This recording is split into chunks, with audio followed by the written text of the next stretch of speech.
आपको मैं आज बता दूं कि मैं ये एग्ज़ाम को स्पेशली जो एपीपीएससी का जो एग्ज़ाम्स है 2013 से प्रिपेयर कर रहा हूँ। उस उससे लेकर आज तक जितना भी एग्ज़ाम्स हुआ है उस पे मैंने अपेयर किया और कई बार मेंस में भी क्वालिफाई हुआ और प्रीलिम्स भी क्वालिफाई हर हुआ। एग्जाम का बाद लेकिन ये बोलते हैं कि हर ऐसे इशू होने के बाद पेरेंट्स लोग का यही होता है कि ये बार ऐसे हुआ था, नेक्स्ट टाइम था क्लीन एग्जाम होगा। हर बार ऐसे बोलते एक्चुअल हैं में जैसे कि एपीपीएससी एज ए कमीशन क्या-क्या कर रहा था, एसओपी का जो जो वायलेशन हो रहा था, वायलेशन सिर्फ नहीं था, ग्रॉस वायलेशन हो रहा था। ए ग्रेड ये बी जो ग्रेड है जो टॉप ऑफिसर्स लोग हैं, सीओ डीएसपी वगैरह, एटलीस्ट वो लोग तो क्लीन हो ताकि सिस्टम को क्लीन करा जा सके। Hello and welcome to Arunachal Mirror. At dawn of revolution, a mass meeting was conducted by PAN Arunachal Joint Steering Committee, an association that was formed after the APPSC paper leakage issue, representing aggrieved deprived candidate. The big time job scams curtain was disclosed by Mr. Gyamar Padang after the AE Civil Mains exam that was conducted during the month of September. Till date, it's been 5 months now, and these are some of the candidates that are fighting against the corruption. And today, let us know about their feelings, that how are they handling themselves at this moment of the time. Your life was all about like studies and मतलब routine वही था आप लोगों का पढ़ाई करने का ना, तो पैटर्न अभी बहुत चेंज हो गया आफ्टर द केस ना, तो अभी आपका रूटीन कैसे चल रहा है आप लोगों का? शुरू देखिए ये इशू जब आया था we were just a normal normal student aspirant था, एक सिंसियर एस्पिरेंट था। ऐसा नहीं है कि हम लोग अपना बाकी काम में बिजी होके पढ़ाई को कभी कभी से पढ़ता था, लेकिन हम लोग जो दिल से इसको तैयारी किया था। और हम लोग जब ग्यामर पादंग का इशू जब शुरू हुआ था वी वर लाइक मतलब कि सदमे में था। ये हम ऑनेस्टली आज बता देगा कि देखिए ये इशू जो ऐसा है कि हर किसी को कनेक्ट करता है, स्पेशली अगर कोई एस्पिरेंट जो दिल से एग्ज़ाम को प्रिपरेशन कर रहे हैं। तो आपको मैं आज बता दूं कि मैं ये एग्ज़ाम को स्पेशली जो एपीपीएससी का जो एग्ज़ाम्स है 2013 से प्रिपेयर कर रहा हूँ। उससे लेकर आज तक जितना भी एग्ज़ाम्स हुआ है उस पर मैंने अपेयर किया और कई बार मेंस में भी क्वालिफाई हुआ और प्रीलिम्स भी क्वालिफाई हुआ। लेकिन अभी जब फ्लैशबैक में जाता है तो वाई ये सब क्यों हो रहा था? हम लोग के लिए एक बाउंड्री सेट कर दिया गया था कि जो अब अगर आप गरीब है तो आप सिर्फ मेंस तक ही पहुंच सकता है, या फिर आप गलती से उसका ऊपर गया तो वाइवा तक पहुंच सकता है। उसका बाद आप खुशी मनाओ, घर में जाके सेलिब्रेट करो, आप वाइवा तक पहुंचे, उसका बाद आपका कुछ होने वाला नहीं है। ये था सिस्टम, आपको ये समझना है। तो उसके बाद जब ये इशू जब पूरा एकदम पब्लिक डोमेन में आ गया तो हम लोग को समझ में आ गया था कि एक्चुअल में एपीपीएससी एज ए कमीशन क्या क्या कर रहा था। एसओपी का जो जो वायलेशन हो रहा था, वायलेशन सिर्फ नहीं था, ग्रोस वायलेशन हो रहा था। ये जो है अभी हम लोग को समझ में आ रहा है कि दे वर मतलब कि डेलिबरेटली दे वर डूइंग एक ऐसा सिस्टम बना के रखा था कि जिसमें कि we were just a layman, हम लोग को कुछ भी पता नहीं चलने देने के लिए ऐसा एक सिस्टम बना के रखा था। अभी हम लोग जो है देखिए जस्ट सितंबर से पहले मेरा फोन में एक भी कॉल नहीं आता था, हमको फैमिली पूछता भी नहीं था। लेकिन आफ्टर दिस इशू जब हम लोग स्ट्रांगली फाइट करने लग गया तो सुबह शाम हमको कॉल आता है। कॉल ये नहीं आता है कि तुम क्या कर रहे क्या नहीं कर रहे, कॉल ये आता है कि देखो वो सस्पेक्ट है, उसको इन्वेस्टिगेट करने दो। ये सब बहुत आ रहा है। अभी आप मेरा डायरी में देख रहा होगा, इसमें सस्पेक्ट लोग का लिस्ट भी है। आज हम पब्लिकली आप लोग को बता रहे हैं कि देखो इशू से पहले हम लोग नॉर्मल इंसान था, लेकिन इशू का बाद क्या हो गया कि हम लोग को प्रोएक्टिव काम करना पड़ रहा है। अभी हम लोग को बिलीव भी नहीं हो रहा है कि ऐसा भी सिस्टम हो सकता था और क्या ना। तो देखिए जैसे आपको बताया कि मेरा डायरी में भी लिस्ट है उन लोगों का जो ये पेपर खरीद के ही आया होगा। ये हम लोग जो है मतलब कि ऐसे नहीं है कि किसी को डायरेक्ट ट्रस्ट करता है, मतलब डायरेक्टली हम लोग जो है उसको वो कोई इन्फॉर्मेशन देता है तो उसको ट्रस्ट करता है और हम लोग फिर उसको क्रॉस वेरीफाई करता है। ऐसा सिस्टम हो रहा है अभी हम लोग का लाइफ जो डायरेक्ट अप एंड डाउन होकर रखा है। समझ में नहीं आ रहा है कि इस तरफ से कमीशन का जो हम लोग का सर जो विश्वासघात हुआ है ना उसका सदमे में है ही है, और ऊपर से उधर से जो पब्लिक लोग का जो एक भरोसा आके रखा है ना कि आप लोग जो है केस को अच्छे से लड़ देगा, तो वो भरोसा को हम लोग तोड़ने नहीं सक रहा है। इसलिए हम लोग पीछे भी नहीं जा सक रहे और आगे भी नहीं जा पा रहे हैं। हमारा फ्यूचर अभी आप लोग पब्लिक लोग भी समझना है हमारा फ्यूचर अभी क्या है। ये लोग आप हम लोग को डिसाइड करना पड़ेगा कि आफ्टर दिस इशू हम लोग का क्या। हम लोग अभी ना पढ़ाई कर सक रहा है, ये अगर आप हमको पढ़ने के लिए बोलेगा, कल को अगर बोलेगा कि ये मार्च को हमारा एग्जाम होगा, हम लोग पढ़ पाएगा शायद नहीं, लेकिन भी हम लोग को पढ़ना पड़ेगा। क्यों बोलने से अभी हम लोग यहाँ से फिर मूव ऑन कर देगा तो फिर ये केस को आगे कौन लड़ेगा। ये भी आप लोग पब्लिक लोग समझना है। हम लोग चुप बैठ जाएगा तो आपको आपको लगता है कि सीबीआई अच्छे से काम करेगा, ये चीज़ आप लोग समझना है। और दूसरा बात ये है कि अभी आफ्टर दिस इशू हम लोग जो एसओपी का जब बात करेगा ना, इसको भी हम लोग चेक एंड बैलेंस करना जरूरी है। इसको हम सोचते हैं कि आप लोग जितना भी मेरा पब्लिक लोग है ना, इसको आप लोग भी समझिए केस को ना, जो एसओपी का जो वायलेशन हुआ है उसको हम लोग जो स्टडी करते समय आप लोग भी साथ दीजिए, समझिए। आप खुद ही मेरा फर्स्ट ब्रीफिंग से भी हम यही बोला है कि आप खुद ही सीबीआई बनिए, खुद ही एस्पिरेंट बनिए, खुद ही अंशु बनिए, खुद ही अपशु बनिए, खुद ही गवर्नमेंट बने, तब जाके आप समझेगा। और आप जब तक ये सब चीज़ को नहीं समझेगा, आप घर पे बैठ के रहने से कुछ नहीं होगा। और आपको आज क्लियर कट बता देगा, हम लोग जो एमए मूवमेंट आप सोच रहे हैं कि हम लोग अपना लिए आया है, हम लोग भी बहुत सोच समझ के इशू में जंप इन किया। जंप इन इसलिए किया है कि चलो आज का मूवमेंट में हम लोग पार्टिसिपेट करके अगर हम लोग को जस्टिस नहीं भी मिलता है, लेकिन हम लोग एक चीज़ तो इंश्योर कर सकते हैं ना कि आने वाला नेक्स्ट जनरेशन में हम लोग एक ऐसा सिस्टम बना के रखेगा कि दोबारा पेपर लीकेज नहीं होने के लिए। हमारा मेन टारगेट ये है कि दोबारा हम लोग जो सफ़र किया है 10 ईयर्स से जो हम लोग सफ़र करके आए हैं, वो दोबारा किसी को भी सफ़र नहीं होना है, उसको हम लोग इंश्योर करने के लिए है। Also, after the breakthrough of this case ना, एक होप भी मिला है कि to reattempt the exam again ना, पर ट्रांजिशन ऑफ टाइम बहुत लंबा है। जुडिशरी मतलब इतना आके शिफ्ट हुआ है, फिर मतलब हम लोग को इंडियन जुडिशरी बहुत समय लगता है ना, उसमें मेंटली हम लोग भी बहुत हैरेस हो जाते हैं ना। तो like how are you keeping up mentally with yourself? सही। अच्छा, मेंटली अभी क्या करेगा? आई मीन मेरे पर्सनली बोलने से बाकी लोग का नहीं पता हमको पर्सनली, लेकिन हम ऐसा डिसीजन लिया मतलब कि I only attempted the exam once ना, कम्पिटिटिव एग्जाम 2020 का दिया था, ठीक है। आई रोट द मेंस, लेकिन अभी वही हो गया मतलब सी आपको क्या होता है कि सिंस अभी आप लोग का हम लोग प्राइम एज में है ना, सबको अपना करियर का पता होता है, ठीक है। तो मेरा भी था कि कुछ अटेम्प्ट देगा उसके बाद आई डू समथिंग एल्स ना, ऐसे तो ये बिल्कुल निठल्ला तो बैठा नहीं है।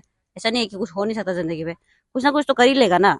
लेकिन वही है कि अभी इशू मतलब ऐसा कि अभी इतना मतलब ये इतना इतना सोच इतना एनालिसिस करने के बाद इतना हफ्ता मतलब कि हम नवंबर में ज्वाइन किया था, फिर भी इतना सोचना पड़ा ना, पर दिसंबर तक हम खुद से स्ट्रगल करते रहे कि रहूं कि इशू में नहीं रहूं।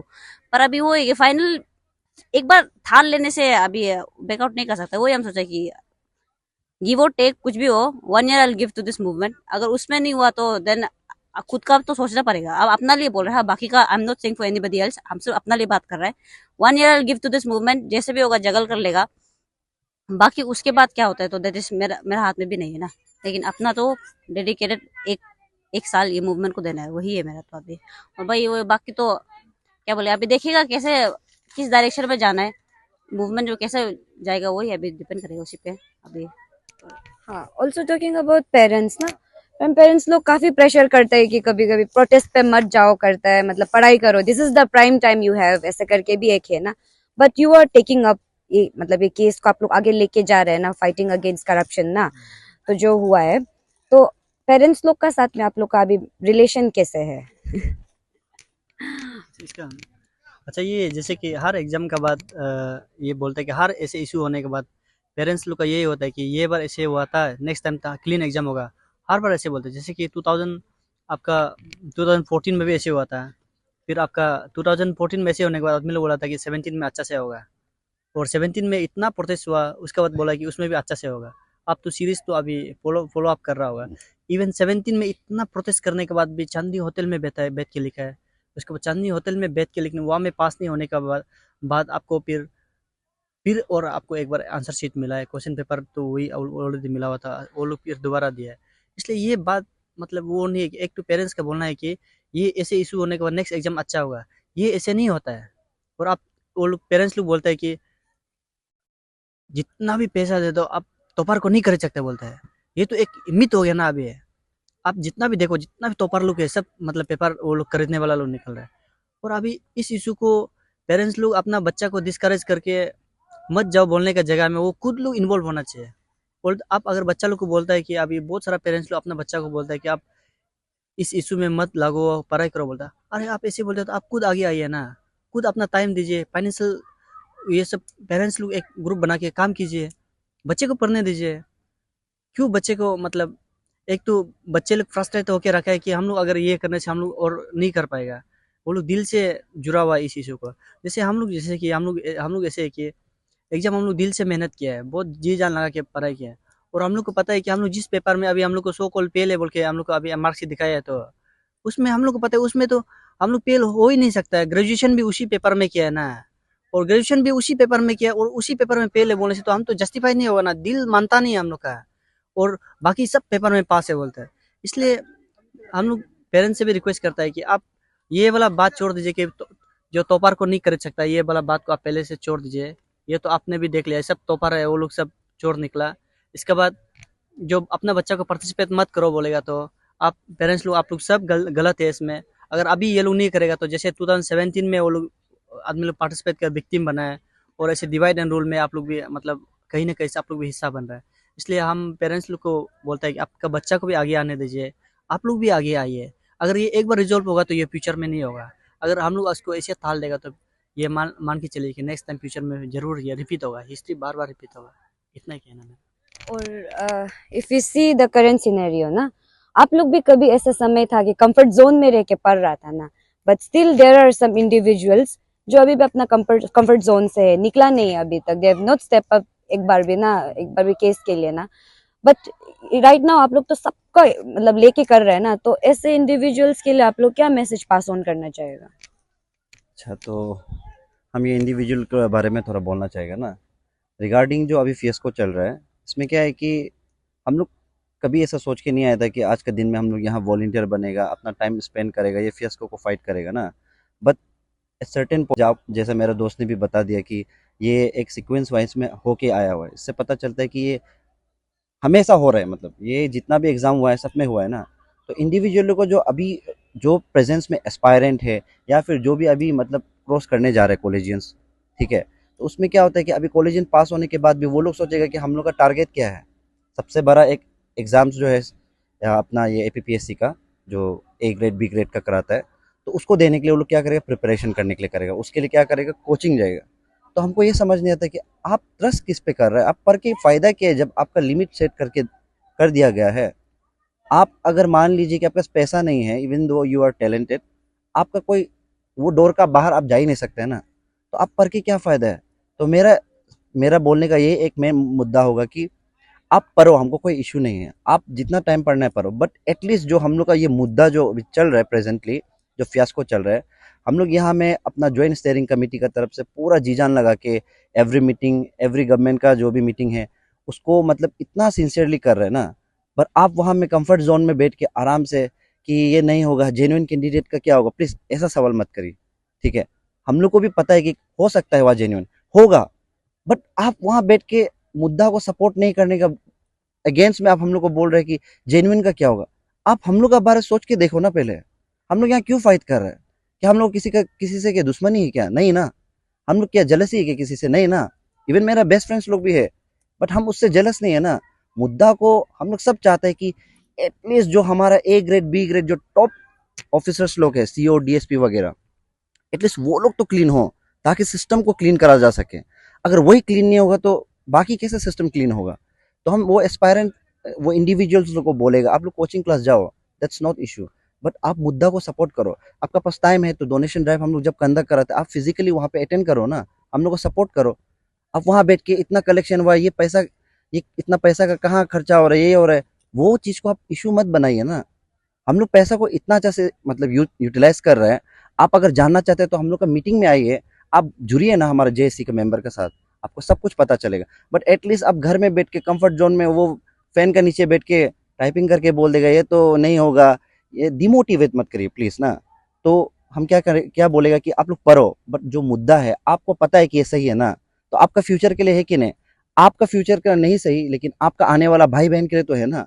तो उसके लिए सोचते हुए आप ये मुद्दा में अपना मतलब कंफर्ट जोन से निकल के हम लोग को सपोर्ट करिए। आज का मुद्दा में भी मतलब जितना भी एस्पायरेंट आया था उससे रिलेटेड यही है कि जो अपना दिल से सोचा है कि हमको जाना चाहिए, नॉट ओनली दिस मीटिंग, आने वाला जितना भी मीटिंग होगा या फिर डोनेशन ड्राइव होगा, आप अपना प्रेजेंट दिखाइए और हमें ये जेएससी को सपोर्ट करिए ना। वही हम टीम को बोलेगा, बाकी एस्पायरेंट।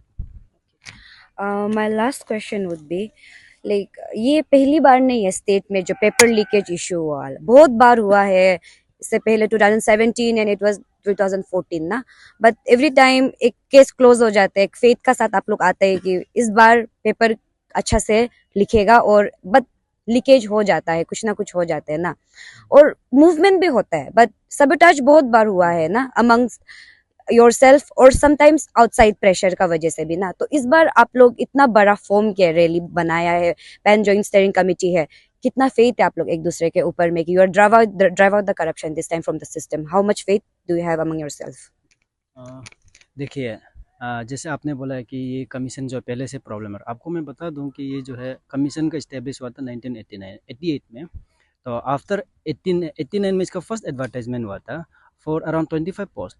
एंड ये एग्ज़ाम 89 को होके इसका रिजल्ट आया भी था दिसंबर 89 को, लेकिन कोर्ट केस चला था, 3 साल लगा। और 3 साल कोर्ट में लड़ने के बाद आप देख सकता है किमो लोलन versus state of Arunachal Pradesh. तो उसमें क्या हुआ कि 3 साल लगा जब फाइनल जजमेंट आने के लिए। 92 में ये केस जो है फाइनली सॉल्व हुआ, कोर्ट ने वर्डिक्ट दिया कि हाँ उसमें कुछ प्रॉब्लम था। तो 92 से अभी तक देखिए, अभी 2023 आ गया, उस बीच में इतना बड़ा बड़ा चीज़ हुआ है। आपको मैंने 88 का बता दिया, उसमें 3 साल लगा। फिर एक हुआ 2011 में, जिसमें कि यही लोग का कुछ प्रॉब्लम हुआ था, जिसमें कि हमारा एपीसीएस का बिल्डिंग को भी जला दिया था, ऐसे केसेस हुआ था। फिर उसके बाद 2014 में कुछ हुआ में आंसर की लोग का प्रॉब्लम हुआ था, जिसमें कि वो लोग बोला कि that was a technical error. Actual में हम आपको बता देते टेक्निकल एरर नहीं था, that was a human error, that was hidden from the public domain. Okay, फिर आया 2014 में जो मेंस का जो पेपर लीक हुआ था, इसमें चोरी हुआ है, लेकिन चोर कौन है ये हम लोग को पता नहीं है। और ये जो है अभी पब्लिक डोमेन में भी कुछ इसका डॉक्यूमेंटेशन नहीं है, इसका रिपोर्ट भी अभी तक कुछ भी नहीं है। तो ऐसा हो के फिर जब हम 2017 में आता है तो आप जानता ही है कितना बड़ा हंगामा हुआ है, और 3 साल लगा है। 2020 में फाइनल रिजल्ट आया ना, ऐसे इतना सारा हंगामा हुआ है। तो इन बिटवीन ये सब होते होते होते होते 2022 में फाइनली हम लोग प्रूव कर दिया कि यस, कमीशन में पहले से ही प्रॉब्लम था। देखिए, अभी जब हम लोग ये सब चीज़ को जब हम लोग देखता है, तो अब हमको बताया कमीशन को हम लोग कैसे ट्रस्ट करेगा। ये सब चीज़ को सोच सोच के हम लोग को अभी ये समझ में आएगा कि देखिए, जब 2017 का केस हुआ था, उसको आप लोग जब अच्छा से गौर से देखेगा, क्योंकि इसको मैंने इन डेप्थ एनालिसिस किया है कि उसमें गवर्नमेंट जो सॉरी, गवर्नमेंट जो है फर्स्ट में कोर्ट ने ये एस्पिरेंट का सपोर्ट में वर्डिक्ट दिया था, लेकिन डबल बेंच कोर्ट में जाके अगेंस्ट द एस्पिरेंट कमीशन जो है अपना तरफ केस को जीत गया था। इसका टॉप सीक्रेट ये है कि उसमें गवर्नमेंट जो है फाइनेंशियली स्पॉन्सर किया गया था। कितना अमाउंट किया वो हम पब्लिकली नहीं बता सकते, लेकिन आज हम आप लोग को बता रहे हैं कि हाँ, more than 50 lakh, more than, आप लोग को बता देगा कि more than 50 lakh was announce for the APPSC, announce by the APPSC just to go to the court. देखो, ये 50 लाख किसका है?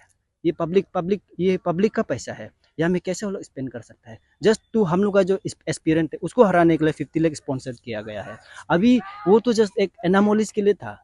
ध्यान से आप कुछ समझिए, जो सिर्फ एक एनामोलिस के लिए था, that was not for the paper leakage. अभी जब पेपर लीकेज हुआ होगा तो गवर्नमेंट अभी कितना कितना बड़ा हम लोग को हराने के लिए कितना स्पॉन्सर कर रहा होगा, दैट गॉड नोस। ये चीज़ हम लोग समझना है। अभी पब्लिक आप लोग समझिए कि देखिए, गवर्नमेंट हम लोग का ये केस को वो लोग जीतने के लिए अपना को बचाना है, तो चोरी हुआ है तो अभी बदनामी से बचाना पड़ेगा। तो और अब अपना जो ऑफिसर जो चोर करके जो पेपर लीक करा के बैठ रहे हैं, उन लोगों को बचाना है ना, तो उसके लिए वो लोग पूरा स्पॉन्सर कर रहे हैं। तो इसीलिए हम लोग का जो ये डोनेशन ड्राइव ये सब इम्पोर्टेंट तब आ जाता है, क्योंकि अल्टीमेटली हम लोग को कहीं ना कहीं लीगली जाना पड़ेगा। इसलिए मेरा पब्लिक से ये है कि या में सिस्टम को आप समझना है। सिस्टम जो है हमेशा दबाने के लिए काम करता है, अपना जो कमजोरी है उसको छुपाने के लिए करता है। वो कभी अपना कमजोरी को नहीं बताएगा, वो सिर्फ अपना देखो एयरपोर्ट उस दिन ही खोला है, 19 अक्टूबर को इस्टेब्लिश हुआ है, और 26 जनवरी को उसको गोल्ड मेडल दे दिया जाता है। ऐसा क्यों? अरे उसको 1 साल का तो टाइमलाइन दे दीजिए काम करने का, देखिए अच्छा काम करता है ना नहीं करता है।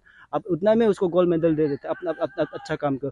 तो उससे अच्छा तो आप क्या ये सब जो केस है उसको आप क्यों सीरियस नहीं ले रहा है? इतना शॉर्ट टाइम पे आप उसको गोल्ड मेडल दे देता है। तो ये सब चीज़ को पब्लिक समझना है। अपना अच्छाई को पूरा दुनिया को दिखाएगा, लेकिन खराबी को अभी हम लोग का इशू जो है पब्लिक नेशनल मीडिया में भी नहीं आ रहा है। ये सब क्यों हो रहा है? क्यों हम लोग का ये नेशनल मीडिया लोग हमें एंटरटेन नहीं कर रहे? क्योंकि नहीं बुला रहा है ना। जितना हो सके इसको कम, जैसे कि कुछ हुआ ही नहीं। They are trying like it's जैसे नॉर्मल रूटीन। ऐसे ही क्लास 1 2 3 का पेपर लीकेज हो गया, ऐसे ही दबा रहा है। लेकिन हम लोग को समझना है, हम लोग तो समझ गया कि मीडिया वाला भी अभी समझना है, पब्लिक लोग भी समझना है कि ये ऐसा नहीं है। इसमें बहुत सारा जो इंडिविजुअल्स लोग का लाइफ है डिस्ट्रॉय हुआ है, उसको तो आप लोग खुद पता ही है कितना लाइफ लोग को डिस्ट्रॉय है ना। तो वही हम आपको बोलेगा कि ये जो है, जो हम लोग का जो भरोसा का जो हम लोग का भरोसा का जो ये हुआ है ना, धोखा हुआ है। इतना दिल से हम लोग जो एग्जाम को प्रिपेयर किया था, अभी इतना बड़ा धोखा हुआ है। तो हम लोग का क्या, उसको पब्लिक भी समझना चाहिए और आने वाला जनरेशन के लिए क्या करना चाहिए आप लोग भी सोच के हम लोग को बताए that's all So thank you so much for your time and energy. Wish you the best. आप लोग आगे भी अच्छा करते रहिए and stay tuned with us.